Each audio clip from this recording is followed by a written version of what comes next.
Guys, আমি মন্দিরা তোমাদের সাথে চলে আসলাম আরও একটি নতুন ব্লগ নিয়ে। তো এখন বাজে দাঁড়া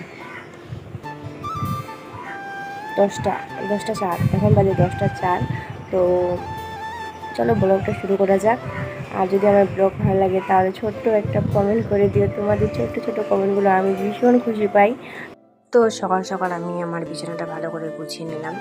বিছানাটা টান টান করে না গুছালে আমার তো ওসিডি প্রবলেম হয়ে যায়। তারপরে বাইরে চলে গেলাম, বাইরে যাই দেখতেছি মা এখানে রান্না বসায় দিচ্ছে। তারপরে ফোন আসলো, আমার নাকি একটা পার্সেল আসছে, তো সেটাই রিসিভ করলাম। আর এখানে আমি একটা অর্ডার দিয়েছিলাম, একটা টাইপড।